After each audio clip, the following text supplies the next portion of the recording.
alohan'ny hirosona amin'ny fandarana tanteraka dia miangavy miavy amin'ny école normale supérieure izay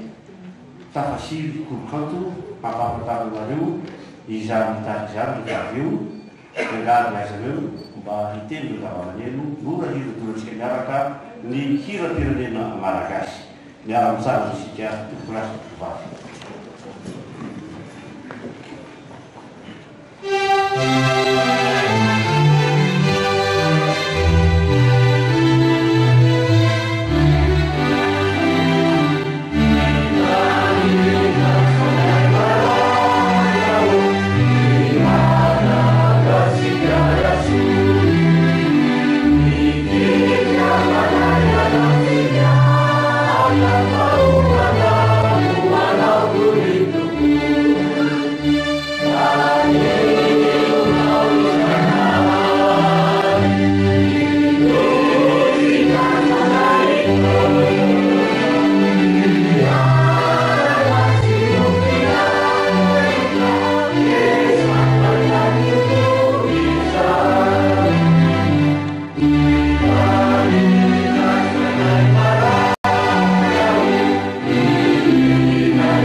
Amizao andro ijoroan'ny bureau vaovaonay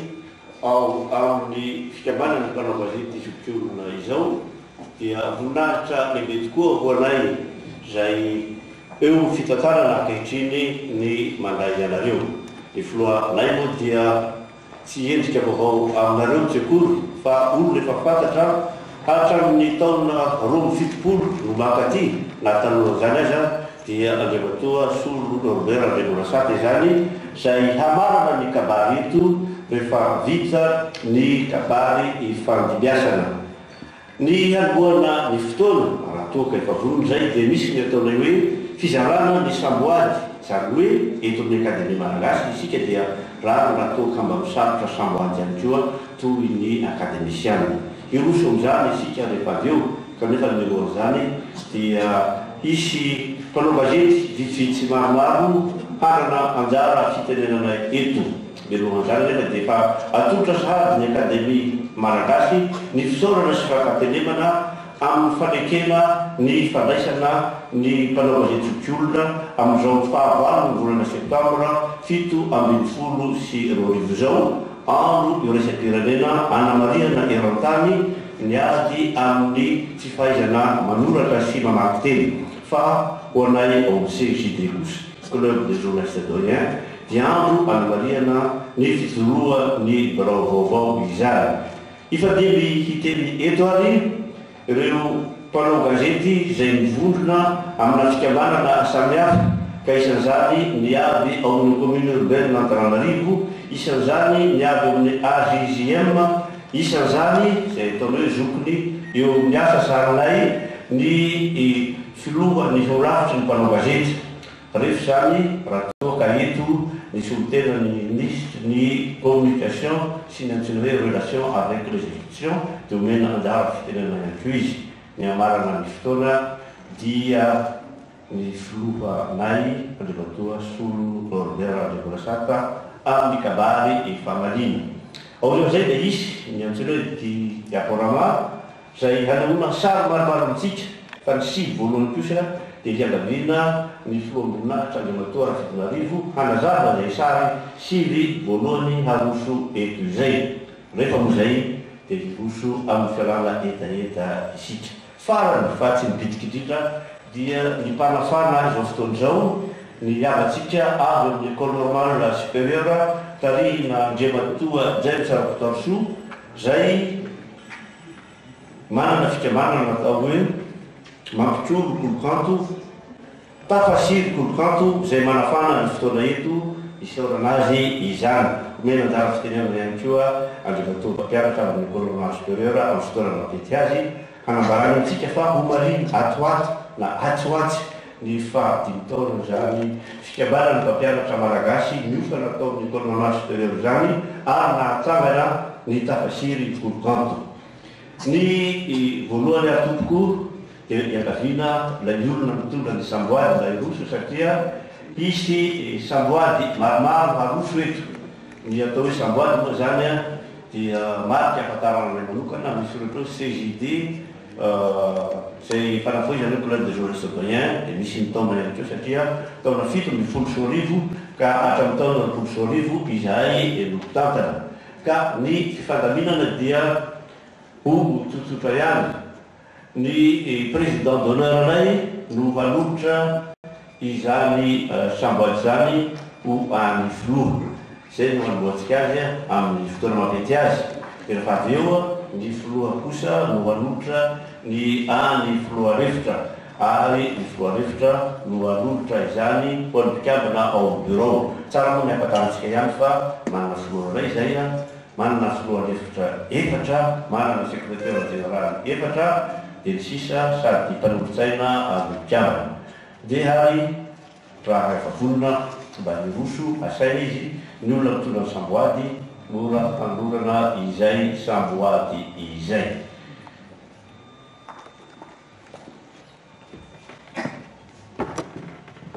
Andriamatoa Rafitonarivo Jocelyn no vanolotra ny samboady ho ny filoha Andriamatoa Solo Norbert Andriambolasata amin'ny mahafiloha mahafinaritra any Andriamatoa Rafitonarivo izay fantatsika tsara moa fa mpanorona ny televiziona malagasy efa ela zany tamin'ny taona 17 amin'ny 700 dia arahantsika mivantana izany fanolorana ny samboady izany. Dia mialatsika rehetra ahitana natao Andriamatoa filohan'ny fikambanany mpanao gazety Zokiolo voafidy ary apetraka ankehitriny filoha dia fifaliana sy voninahitra ho anay rehetra moambana ao amin'ny fikambanany mpanao gazety Zokiolo dia mametraka izao samboady izao aminao momadiky ny fandraisanao ny fitondrana amin'izao fotoana izao ary amin'ny filoam-boninahitra anay no anomezanay anao zany hahomby hatraniny ianao ary avita ny laza sy aja ny mpanao gazety izay noraritsika nandritra ny taona maro ary raritsika mbola afaka mitohy amin'ny pahalalahana sy ampitiavana.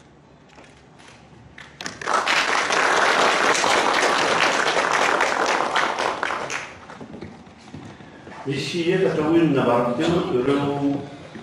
filoha refitra ao amin'ny fikambananay kanefa amin'izao fotoana iaratsika izao dia Ramatoa Olga Beatrice Renarson no eo sy ny namana Razafy Rakotomilo ka iangaviana ny filoha ny fikambanana CGD mba hanolotra izay samboady roa izay.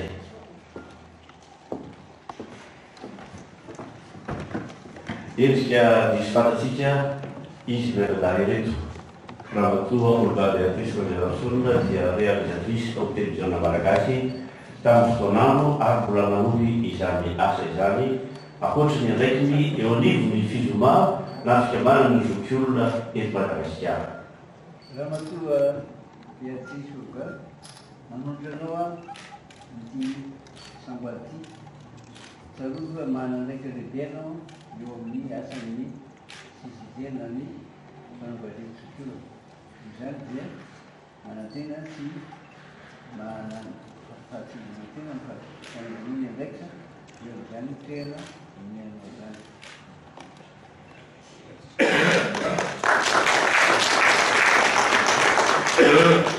Filoha faharoa ny namana Razafinakoto Bruno enina lalasy teny Akatso tao amin'ny lalam-pefana lalàna dia na lalasy tao amin'ny télévision malagasy mpanao gazety arahana fitafiana izy amin'izay filoha CGD. Andriamatoa Razafinakoto Bruno izay iandraikitra ny filoha-hevitra manampy ahy dia manondra anao ny samboady ihany koa alalanao ny andraikitra lehibe izay apetraky ny antoko CGD aminao.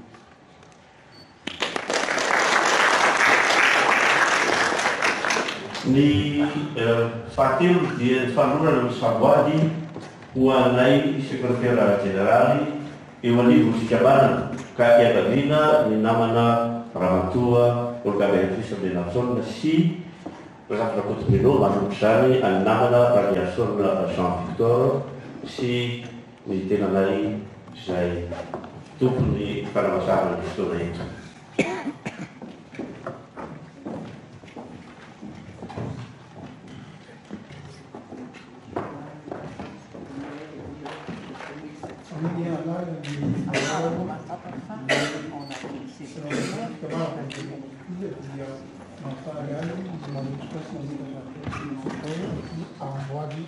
Ana Mariana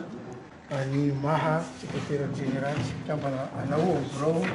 ny club de journaliste doyen.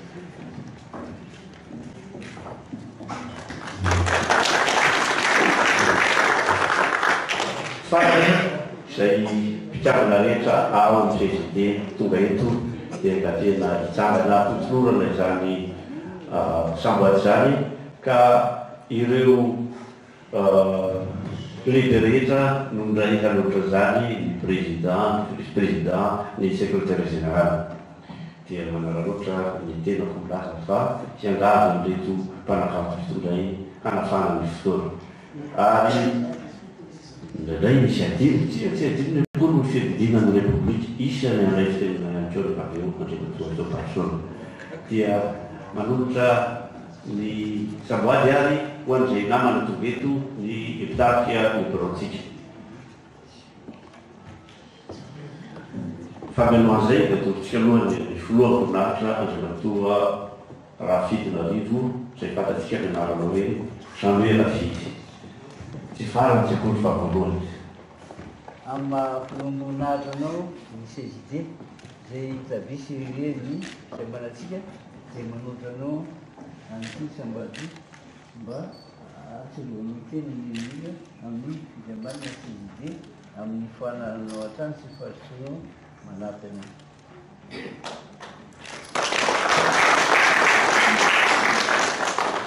Mialohan'ny fiakarana no mpianatena malagasy antsika kami dia miangavy areo namana CGD mba hijoro. Isan'izany ny namana Radefy, isan'izany ny namana maromaro tonga eto ngatana mba hitsangana vetivety madame Suzelle Ragolomianta, andriamatoa Fitsoa, andriamatoa Rabefanana,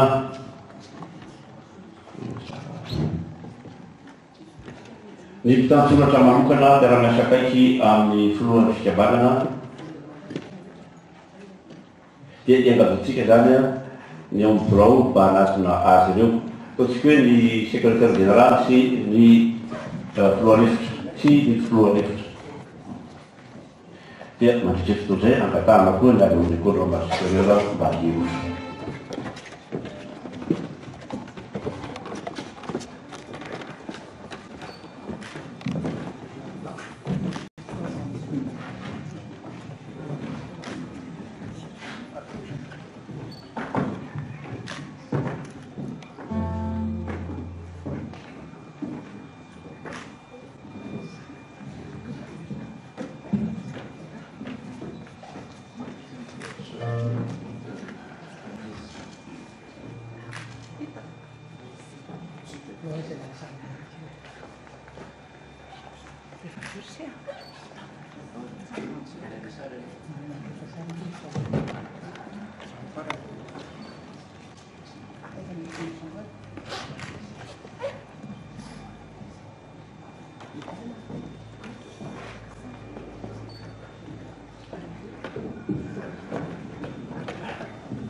ny fiarana voalohany amin'ny fandarantsika dia ny fiarana samboady izany iverimberina eto kosa nitarika tafasy-potoanto anafana ny fotoana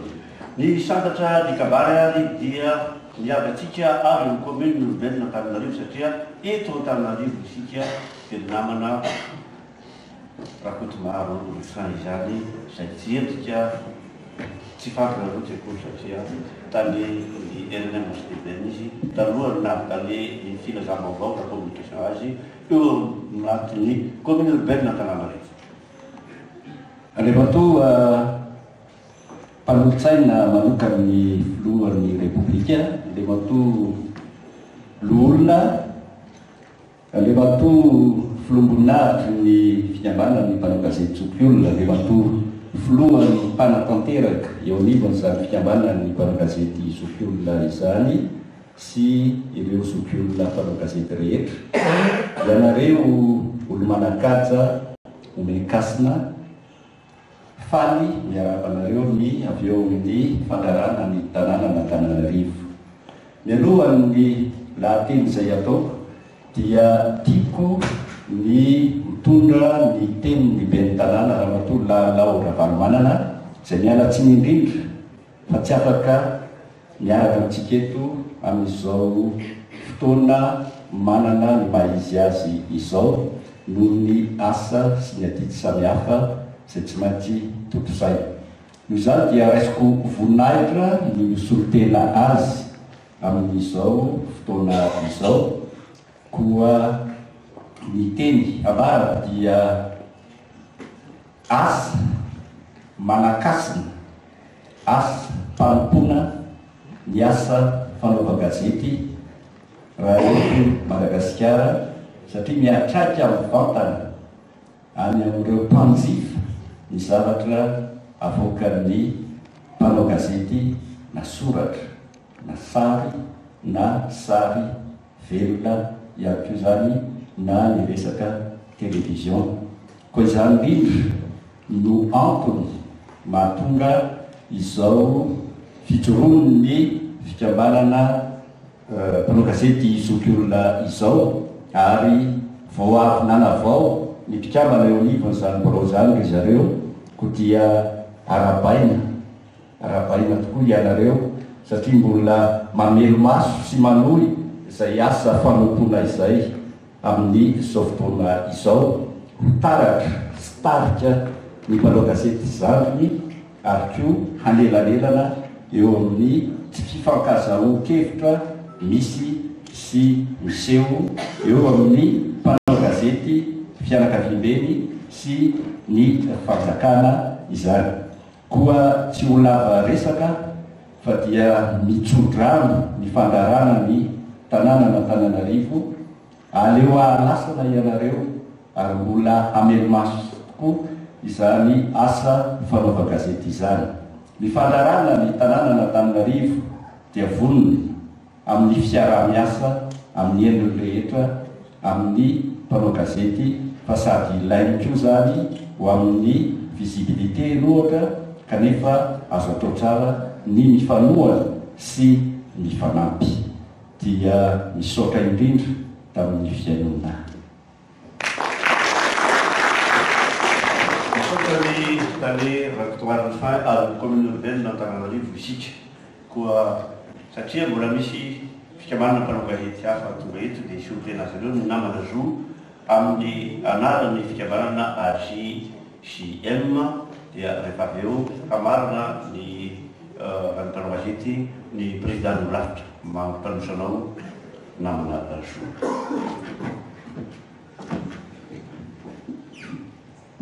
Andriamatoa sy Ramatoa isany ajaina tsy ho karazana naramboninahitra sy niasina tompolasy tompovavy telo folo ihany angamba no entinay eo anivon'ny fikambanan'ny tanora mpanao gazety na ny association des jeunes journalistes eto Madagasikara amin'ity fanasana nataony zokiolona ity. Azonay lazaina fa enim-boninahitra izay tanora izay irosy miandalana ihany koa eo amin'ny toerana isy anareo rahatra izay ary dia manolotra fialan-tsinina izany aza no tsy fahafahany filohanay Ernest Théodore Renesolo ny adidy aman-drelitra izay tsy maintsy mbola saniny amin'izao fotoana izao. Ny firarianay zany dia ny hoe andidy ahitany valiny kapa ahitany tony eny nareo zokiolona izay azo lazaina fa fanilo mitaridalana anay zandry teo aoriana amin'izay tontolo ny asa fanaova gazety izay, ary dia manome toky anareo izay fa tsy andrara kely biendoha ihany koa amin'ny izay traikefa sy fahaiza manao ifampizaranareo aminay. Misaotra indrindra tompoko lahy sy tompoko vavy. Misaotra ny namana zo isika amin'izay fiarahamientana narosony izay fiarahamientana aminay mpanao gazety zokiolona koa satria ao anatin'ny lavitra izay dia manasa anao andriamatoa président amarana ny kabary ifambiasa meto alohany ny filoha solonobera andriamorasatra. Ny lavitra moa totsika marina rehetra no mampitambatra ny mpanao gazety rehetra. Andriamatoa manolotsana manokana ny filoha republika andriamatoa no olona amin'ny vomerany serasera sy ny fampiasana ny mpanjakana ary voaperany lava anatin'ny antemeran-doolona. Andriamatoa filoha atiny fikamarany mpanao gazety zokiolona, andriamatoa filohan'ny mpanao gazety zokiolona, andriamatoa talehan'ny serasera amin'ny commune Antananarivo renivohitra ny sorotena andriamatoa be ny tanàna. Ianareo olo manakaja maro sivily sy miaramila araky ny laharam-boninahitra tsirairay avy misy ianareo tonga maloto izao fotoan-dehibe izao. Andriamatoa raha lehilahy tompoko lahy sy tompoko vavy, tompoko lahy sy tompoko vavy, ny voalohany teny dia miarahaba ny fikambanan'ny mpanao gazety zokiolona natafatsangana ny birao vaovao hitatana izany fikambanan'ny mpanao gazety izany mandritry ny telo taona satria hatramin'ny taona roapolo sy roa arivo zany ny birao vaovao. Nanana ny toerana manokana ny CGT na ny fikambanan'ny mpanao gazety zokiolona teto amin'ny firenena tao anatin'izay roapolo taona ny voronan'ny joroany izay. Nanana ny toerany manokana satria tamin'ny fotoana tsy nahafahan'ny olafitry ny mpanao gazety nanao ny asany noho ny antony samy hafa dia ny fikambanan'ny mpanao gazety zokiolona noho ny tototon'ny mpanao gazety sy ny arahana ny rony teo amin'ny fiarovana ny asa fanaova gazety tamin'ny fotoana sarotra samy hafa. Ny fikambanan'ny mpanao gazety zokiolona dia ilay dia tanany arahan'ny tongony amin'izao fotoana izao ary fitanatry ny mpanao gazety ankehitriny na dia vanim-potoana samy hafa aza noho ny asany satria asa anankiray no natao dia ny asa fanaovana gazety ao anatin'ny mahamatiana tanteraka. Ary ny tarafana ny mpanao gazety ny tokony ho ataony taty aoriana. Anisan'ny fikambanana mpanao gazety mavitrika ny fikambanana mpanao gazety zokiolona na dia zokiny aza navitrika izy tamin'ny hetsika samy hafa indrindra tamin'ny fiarovana ny asa fanaovana gazety sy ny fampivondronana ny mpanao gazety iray inatrana tsy ho saratsarahany na ranjotra ny gazety tsirairay rehefa hiaro zany asa masina izany. Birao maromaro ny teo alohany ary samy olona nametraka ny anarany teo amin'ny asa fanaovana gazety avokoa no nitatana izany birao ny fikambanana mpanao gazety zokiolona izany. Tsy reny no natao voanjo dila fa miezaka foana nalitsy sy nananatranatra ny mpanao gazety amin'ireo mety fioram-pefy samy hafa rehefa mivolo zareo etsy amin'ny boalaka etsy amin'ny anatin'akangetsy rehefa talata atoandro sy zoma atoandro. Izay no hoe tantara kely ihany sy andraikiny teo anatin'ny asa fanaovana gazety fa sarotiny dia sarotiny mihitsy ireo zokiolontsika ireo teo amin'ny famparazaka ny etika sy ny deontologie ny asa izay mbola tandrovany ho lavitry ny mpanao gazety amin'izao fotoana izao ankoatra ny fijoroana ho fiarovana ny mpanao gazety eo amin'ny fanatanterahana ny asany. Eto am-pamarana dia misodrano ny baovaovan'ny fikambanan'ny mpanao gazety zokiolona aleo alasa araky ny teny namako avy eo amin'ny commune Antananarivo renivohitra tao ary tsy hivoana amin'ny tournal sy ny lalana efa nisoritan'ireo mpialoha lalana antsika teo anatin'ny fanaovana gazety sy tsy tandro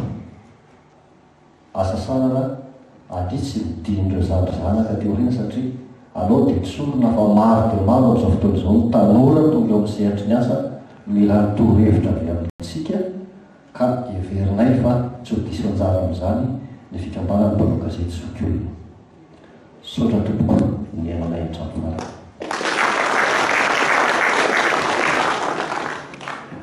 Misaotra ny filohan'ny olavitry ny mpanao gazety izay raika amin'ny anadahy ao ty birao vaovao ity sy namana iray votoana moa dia fahasalamanatsika manokana ny filoam-boninahitra Radazafy Reny izay mpanao gazety tao amin'ny gazety Atsika, tao amin'ny gazety vaovao,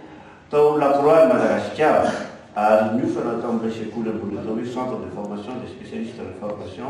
tamin'ny fotoanandro. Alohan'ny handraisany filohan'ny fikambanana ny fitenanany dia manasa ny avy corps supérieur izay tamin'ny sekoly-kanto hanolotra irairay alohan'ny hamaranana ny fizarana faharoa dia ny kabany izany. Manasa mitariky ny mpampianatra Jersa izay amin'ny reto mpampianatra teny malagasy miorona amina fikambanana iray taoriany fivoahany tao TERS. Thank you.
teny ahosony filohany fikambanana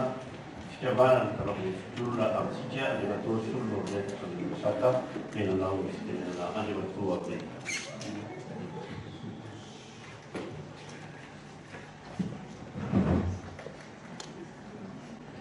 Tompolahy sy tompovavy, menareo olo manakaza rehetra nasaina indrindra ny avy eo amin'ny lohan'ny repoblika ny sénat sy ny sisa. Ary mbola isoako manokana eto ny tompotrano nampiatrano zao fivolitsika zao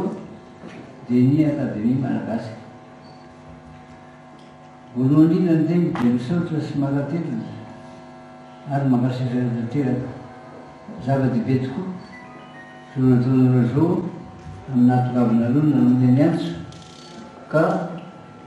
tonga nanome aza sy voninahitra amin'izao fotoana dehibe izao. Ny manao gazety zokiola moa dia ivononan'ireo ampilafy hevitra rehetra samihafa nefa na zany ara dia tsy maintsy misy any zavatra hitovizana ny hevitra teny asoa ny firenena. Manaraka zany amin'izany isian'ny lafihevitra samihafa zany eo dia tsy maintsy misy ny fampidinina, misy ny fandresen'lavitra sy karazana amin'ny fivoriana izay atao tsy voalaza teo ny talata sy zoma. Manaraka zany dia mangataka atsika hitsangana réunion aho amin'ny narasahan'ny filoha anakaiteoloha dia tompolahy Apotoana Savarory.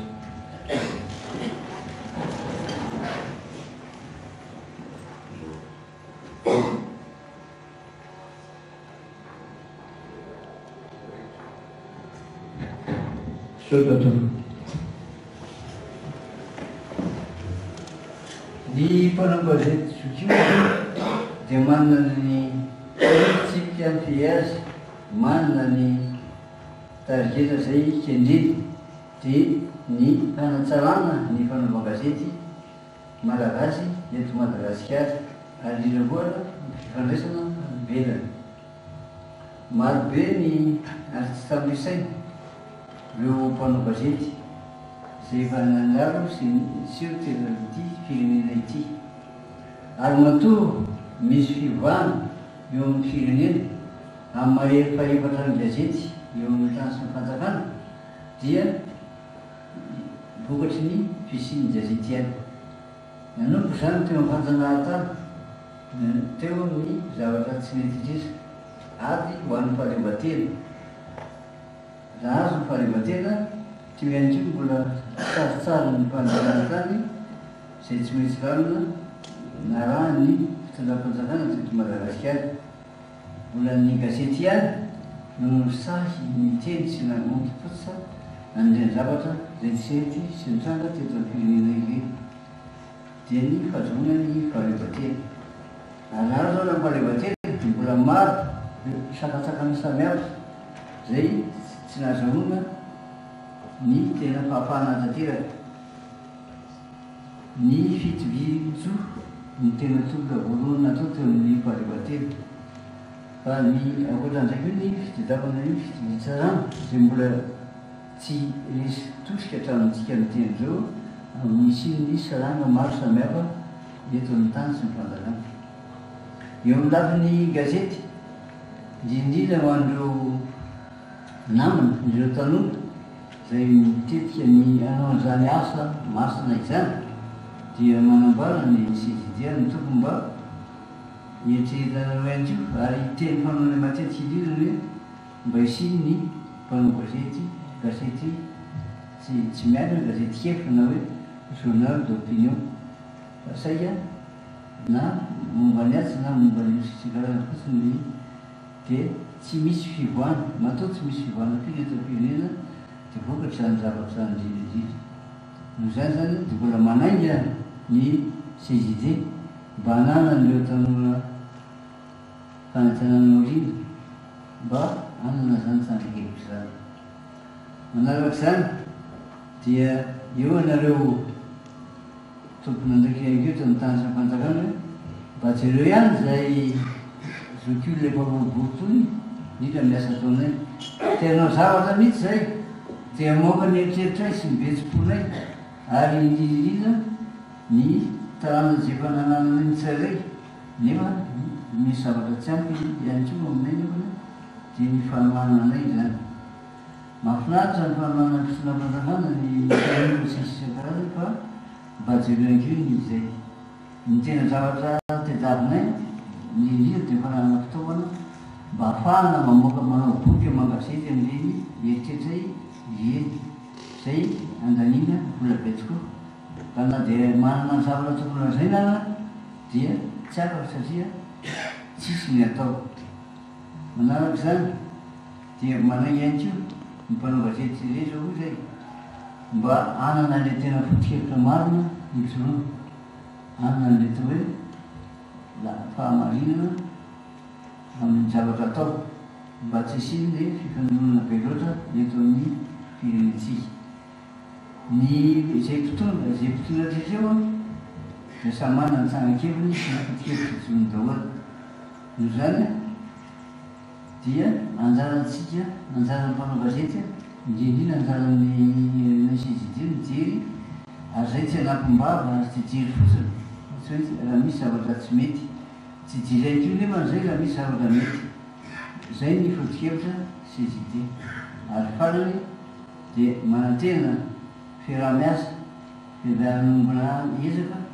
manasoavana ny firenena malagasy tsika amin'izao fotoan'izao sototovola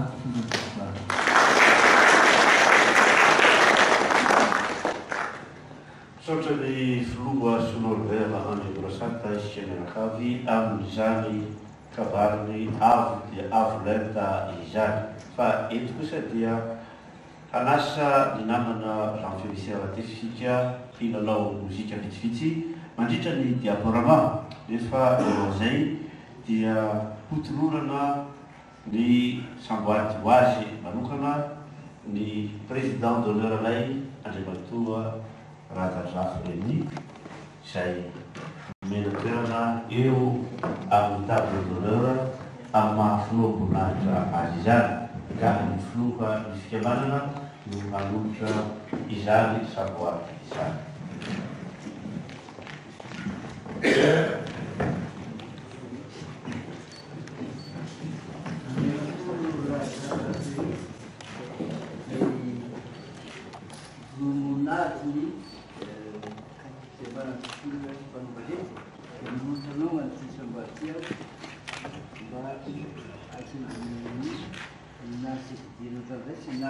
Anisan'ny anankiray namono ny fiamarana ity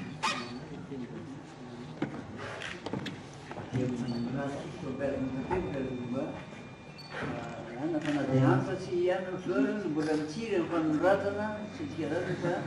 araky ny teriteo mila fanoratana fanavity zay dia misy zavatra vitabe zay ao anaty boko ho antany sy fansakay dia manisy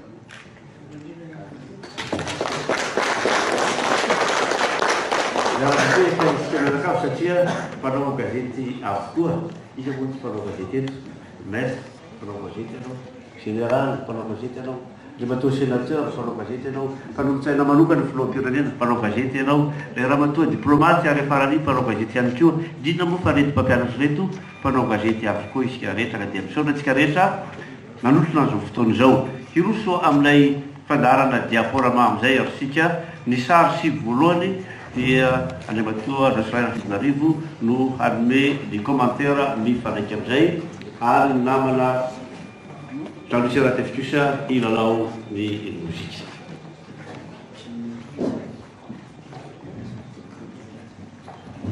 Jean Félicien Ratesika.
Fitokanan'ny prézidentsiranana ny trano televizina radio solana malagasy na fampelezam-pirenena fanozana. Hitantsika eo samy kosa taona fito amby ambolo sy fitonjato ny manarana televizina malagasy teo no saribolo taorina prézidentsiranana sotanzara. Manitsony loatra ny sary fa nile teo iny ny sary tamin'ny taona sivy dimampolo sy fitonjato sy arivo ary le tatorina kosa dia tamin'ny Washington tamin'ny efatra amby sivifolo sy fitonjato sy arivo. Ka lasa mitsony loatra moa le fampirengesana dia io zany le fitokanana le trano zay tsy misy intsony ankehitriny sofarana sasany tamin'ny sivy sy arivo. Ireto nipiasa ny ministère ny filazam-baovao tamin'izany filazana azy andriamatoa Flaviana Rey eo ampovoany io no lehibe tamin'izany. Ka teo amiloana ny trano zay tokana prézidentsiranana etontsika teo nakanjo sady zao. Betsaka tokoa mbola velona amin'izy ireo fa raha izany tsy zany efa niova be dia be no ny fisian'ny télévision malagasy na tolobina dia efa niova ny fisian'ny zavatra rehetra.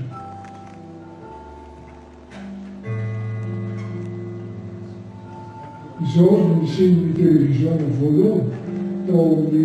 tranony EDBM ankehitriny na Shell taloha teo Antaninarendy.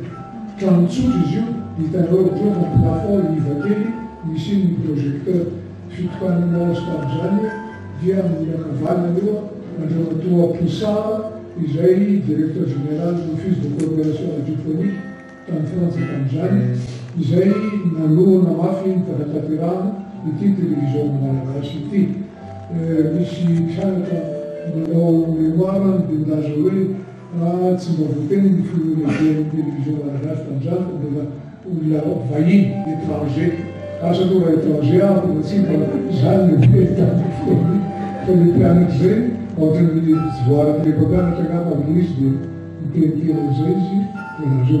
Hitantsika amin'ny sesio zany Flaviana Rey dia touriste izay lehibe teknika ny radio tamin'izany amin'izany taloha ny falefateny zany. La sesio izy mitazamaso Paul Bernardet no farany ankavananato izay sy lehibe teknika tamin'izany. Zay ary dia io trano vaingany zany tamin'ny taona voaingana kely tao tamin'ny taona sivifolo vao tena nitsangana le trano lehibe eo Anosy nialana am'izao trano resana nandritra ny taona maro zao. Ireo zany le olona efatra zay hita voalohany tena télévision malagasy taorinan'ny prézidentsiranana dia Gabriel Besana zay talen'ny fanarahana fanagazety tamin'izany journal télévisé amin'ny farany ankavanana tombokolany Lucien Razone zay mpanao gazety tao eo ampovoany Ramatoa Jeanne Rasonary Malala fantantsika amin'naminy hoe Masovanba. Dia tena tokoa zany le valazy mazanta. Le zao raha mandeha amin'ny tournée tamin'ny andron'ny radio ty fa tsy télévision tamin'ny taona enimpolo sy fitonjato sy arivo dia nahazo jiky tamin'izany mandeha ny journal fantasy ny fakana feo tamin'izany hitantsika eo foko io dia atao azy sémaphone zéro tsara ny tanany eo fa misy zavatra tazominy eo tamin'izany tsy mandeha pile ny mandeha téléphone fa fahavana ohatrany graphofone dia ahodina takan'izao zany mampande azy ary efa maneo tournée dia tsy maintsy marina anankiroa fa resaka tsy fantaka amin'io sao dia vita ny raha ratsy misy intsony dia tsy maintsy milanja an'izao taloha le fitaovana fantatry ny mpamagazety rehetra hoe nagra dia ty asémaphone ity no niasana tao amin'ny radio Madagasikara tamin'izany. Radio nivanarana matetika tamin'ny taona sivifolo sy enimpolo dia radio Madagasikara manarana tatorina ny hoe radio-diffusion nationale malagasy tao amin'ny fianarana trano Anosy fivoampelizam-pirenena malagasy dia amin'izao fotoana zao izy RNM sy TVM.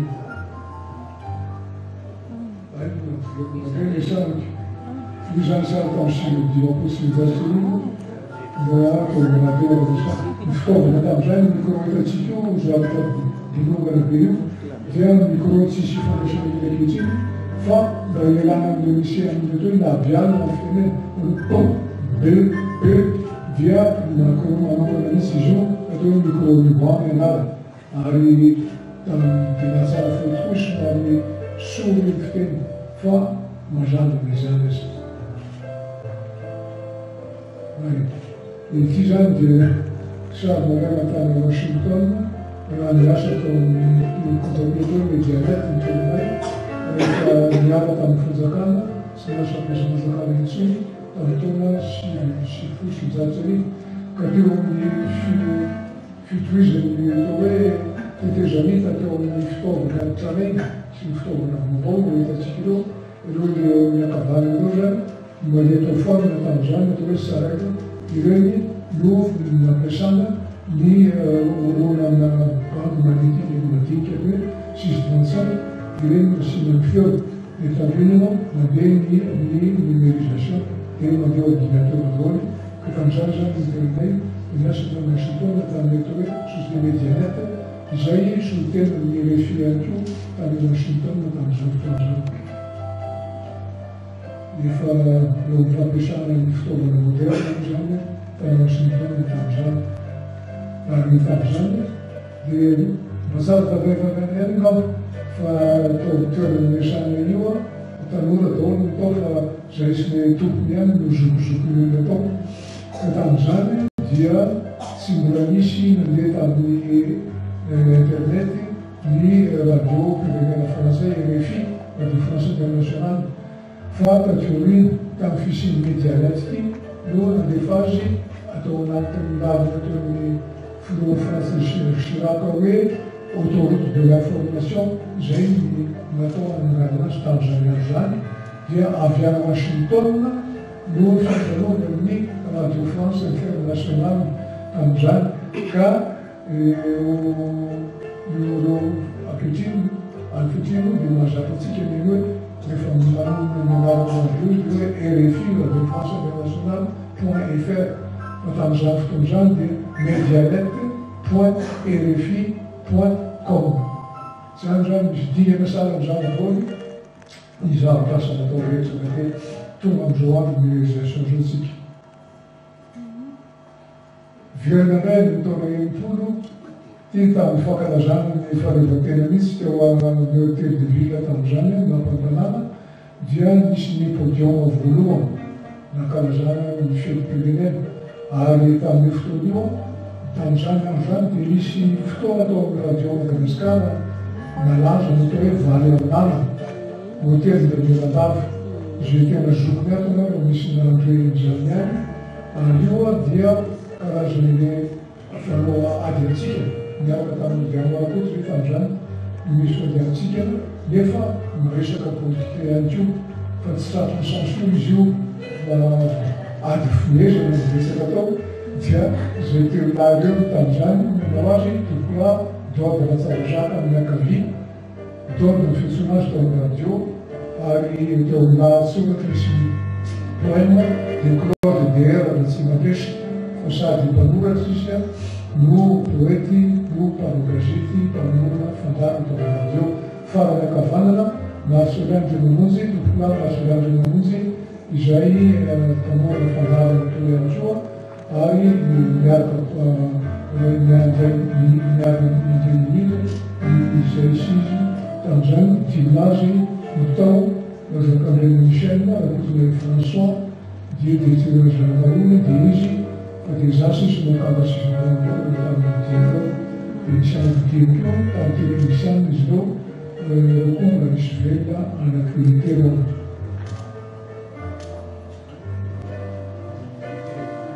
dia misaotany fa zay ka io ny sarisizy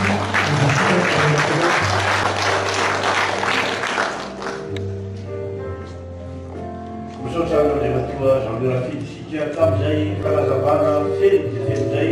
ary natevatsika ny zava-nisy tamin'ny taona maro rasa tantaran'ny fampielezam-pirenena tantaran'ny télévision malagasy tsy vitany hoe teonivo ny radio sy télévision malagasy aby izy miasa ihany koa tao amin'ny ministère ny fitatanamora miasa ihany koa tany amin'ny ambasadytsika tany Washington ary tsy zay fa mpampianatra anay taminay sekoly atao hoe centre de formation des spécialistes de l'information tamin'ny fotoanandro. Iverina kely amin'ny filohan'ny fikambanana ny tenako ampahafantatra anareo fa ny gazety Andriamatoa Solon Robert ny Moasaka dia mitondra ny anarana hoe tsy raha miasa tokony ho fantatsika rehetra izany. Ny fizarana fa efatra amin'ny fandaharantsika dia ny fampirantiana. Alohan'izay nefa dia anasa ny fandatsika avy amin'ny école normale supérieure irenisika mba hanao firaroa ka eo anelan'izay no ampahafantarana fosy ny fahadimy taona ny fikambanana tafasiry Kolokato manasa anareo any ianareo sady mpanabe no mpampianatra miahy ny hoavy ny zanaka malagasy manasa.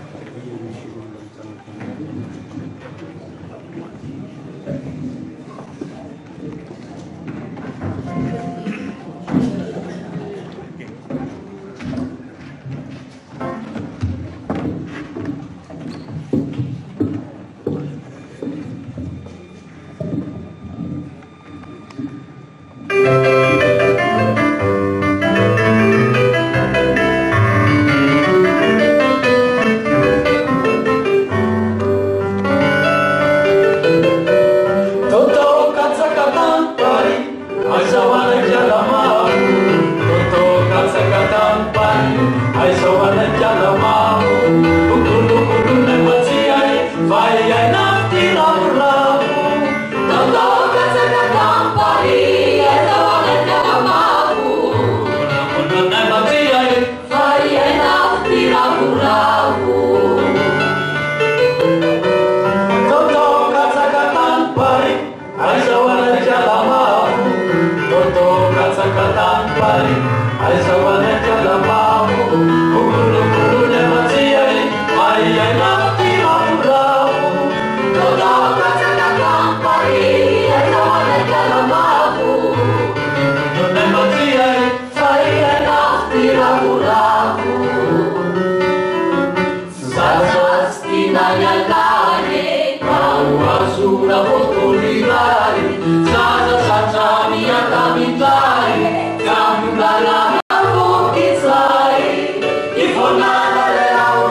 farany izy ary ao amin'izay dia anomboka ny fampiratiana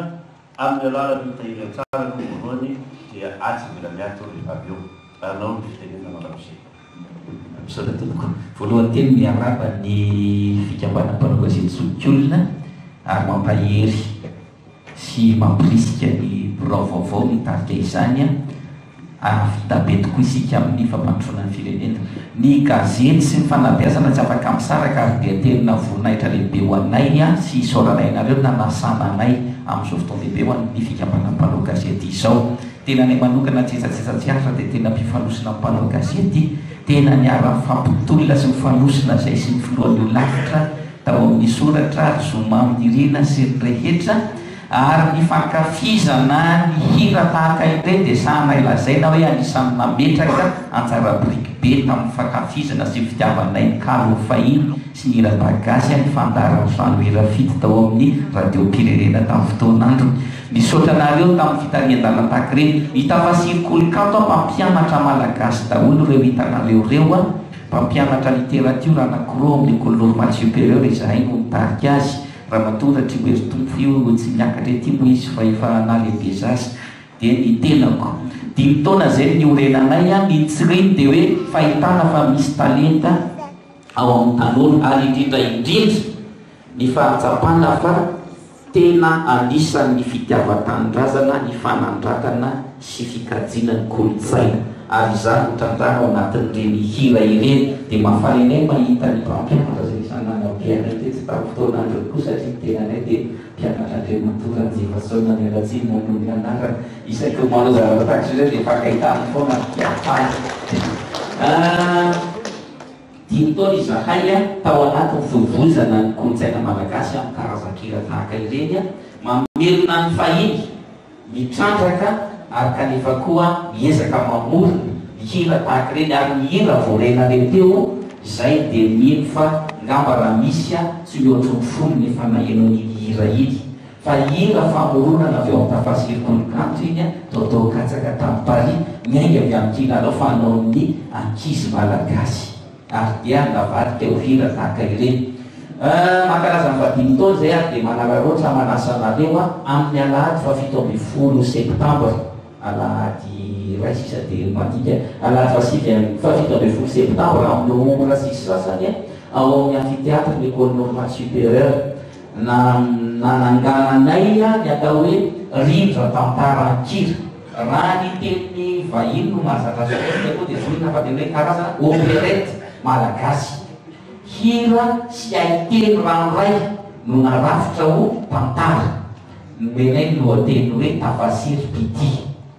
ny marianay fotsiny dia hoe ny antsasaky ny hira hovelomina ao anatin'io rindra tantara io dia hira teatraly malagasy efa nataon'ireo zoky tany aloha ny antsasany kosa famoronana fero sy fikaroana natao ny tafasiry kolikanto dia anasana ianareo ampitiavana anotro zany ary voninahitra lehibe ho anay voalohany indrindra fa indrindrindrindra voninahitra ny kanto sy ny kolotsaina ary sotoavana malagasy ny fanotronanareo izany dia manasa anareo tompoko misy lafakila ihany mety nireo mpikambandreo rehefa amin'ny firavana mety fanatony etsika dia manasa anareo ary antsara ny hira alohan'ny farany araka nylazay mpanentana teo hira itsika rehetra ary anentananay anareo niaraka iretonazy vao mainty lany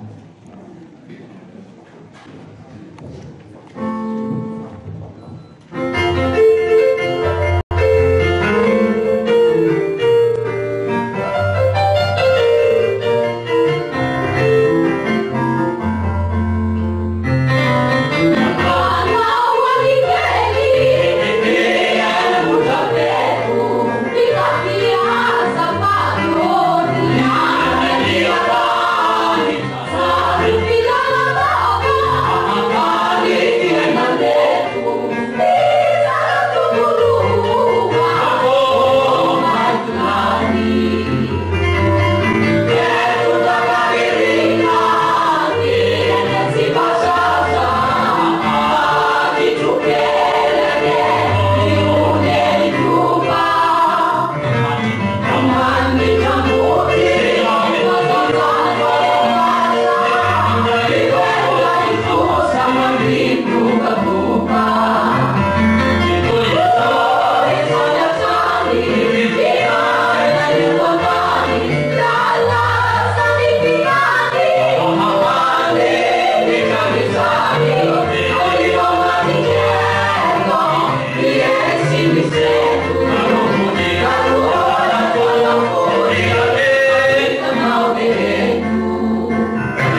izay tsy ahy antsary antsika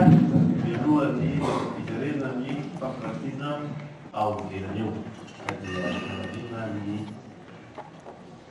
manamaizana manokana mba zay iroso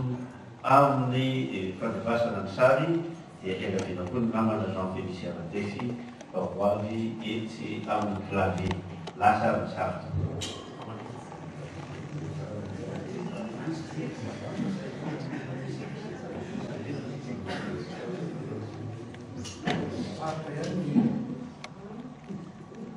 Sahabat yang dicari bisa lebih sedikit adalah itu dia kami historia nakarazan di yang di penogasi di sekolah di sekolah kultur ini di Angguna yang itu Angguna aja yang di sekolah pasakana nalagas sedikit anu di sekolah tujuh izani dan sekolah izai dia laki itu izani kami tahu dia di fungsi luar itu nuna nuna izani itu antara itu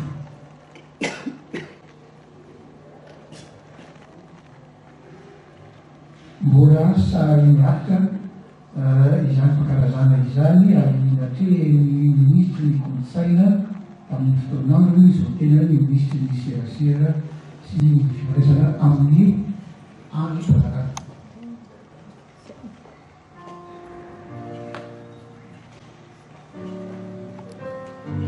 Aran tinaman namun jangan di Frankfurt dan di Namukuto dan di jurnalis tertuanya dan pekarazan dan taraki. Fulu dapat terus fulu dalam masa terus fulu sebagai siri di nama dan dari sekolah di jauh bola tanah terjauh.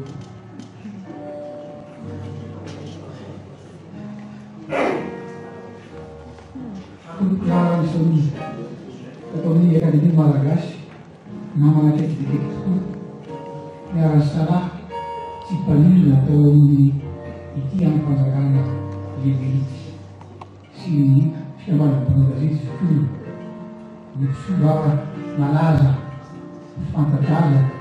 sisa kata mana yang dia tahu siapa yang kamu mula, meter, ya sih kurang.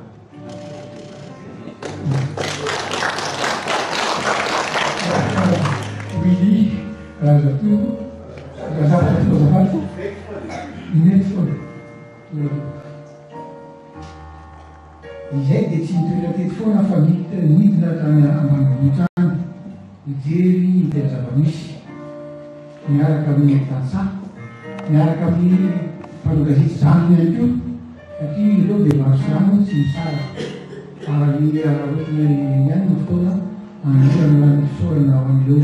mpanogazety ampirimasa zany ny fotoana zao fa miaraka mifampitantana hatrany amin'ny zokony mijery ny asa fanamboarana ny fahatomandaka mampasoa mijery ny zava-misy na ny réalité paysanne mijery ny zavatra sady voly ihany koa zava-loatra ary manamafona hatrany ny fifandraisana ny fampanogazety. Ny sary voalohany teo dia ny bahoaka eo aloha taria ny matoa Tanisy Gilbert izay fahavotely taria kabinetra ny fatotra Anosy. Ny sary fahavoteo dia ilay baovao asa raha azonao avelona kely ilay sary ny baovao ireo zany ny sary ny bahoaka eo aloha dia niasa nyity baovao ity. Ny farana tamin'ny taondasa na tamin'ny taona ity tena maromaro niasa ny baovao io dia nisoloana an'izao baovao izay mandrikaka amin'ny fomba ofisialy ara-panjakana ny fikambanana ny mpanogazety zokolona.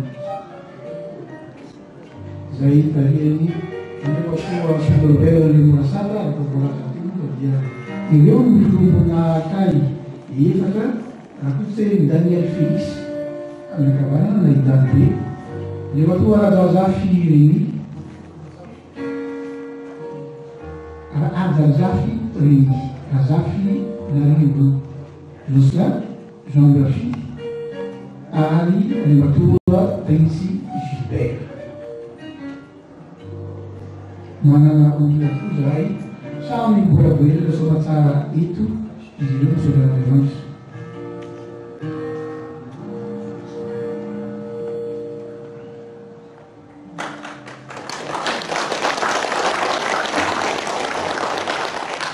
Misaotra ny fitosoa isika izay nandefa ny sary ary misaotra ny lohazakoto izay nanazava ho antsika. Alohan'ny hosoana mifampirantiana andiny farany amin'ny fotoana dia manasa ny colonel supérieur isika androso ny hira izay anentanentantsika androso izay fotoana maroray ary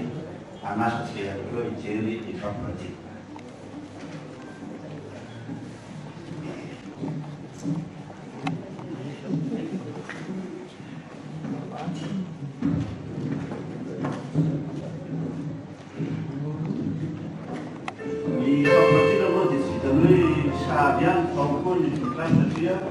Isi panoratra zay,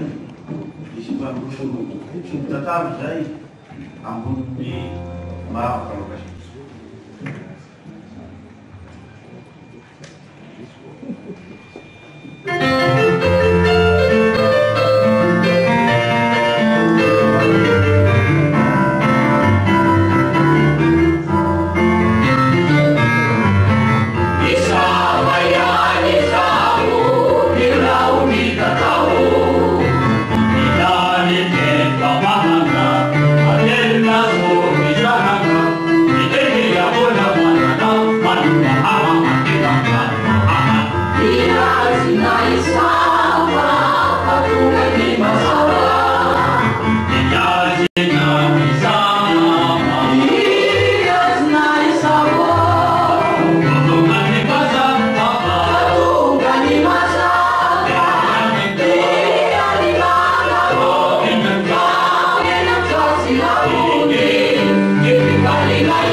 Aí a mão não podia, sabe?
Kristy velona ato anatiko fanantenany indray miaraka aminao fanantenako ny omenanao tsy zaho intsony no velona fa Kristy velona ato anatiko faniriko reriray ny aloka aminao sy ho fanaka fitondranao ho fitondrana ny anaranao fanantenany izay fanantenany indray miaraka aminao fanantenako ny omenanao tsy zaho intsony no velona fa Kristy velona ato anatiko fanantenany indray miaraka fanantenako ny omenanao tsy zaho intsony no velona fa Kristy velona ato anatiko ato anatiko tsy zaho intsony no velona fa Kristy velona ato anatiko fanantenako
izay Lazaiko fatiako ny tena tiako Kazaiko indray anao Tiao sanatsiny anany iananao raha tsy maintsy hoeny izao anio izao dia hoe raha ihany izasanao eto ao tiavelako etianao raha tsy efa ao anatinao lay afo tsy saka anatiko ao etao miboretika tony atanana tiako vezina novelina patiko loatranao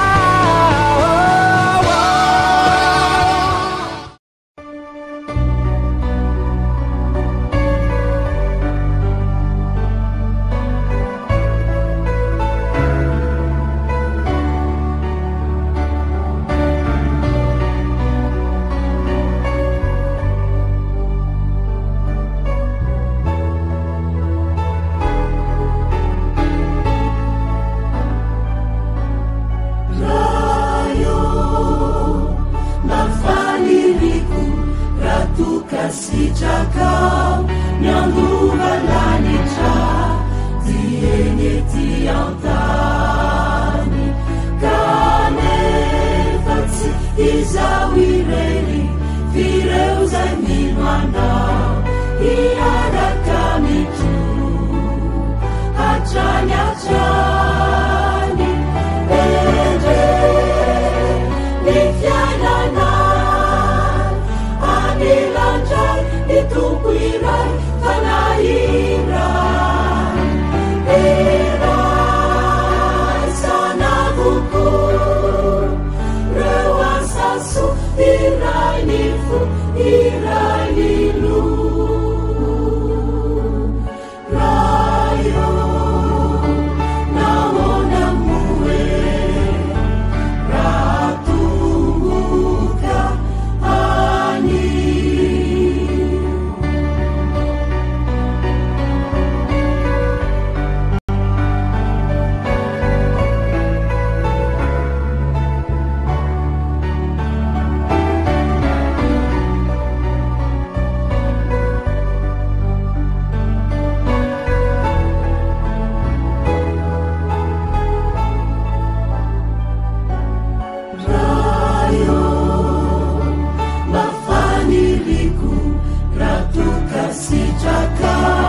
Miuzana kamanu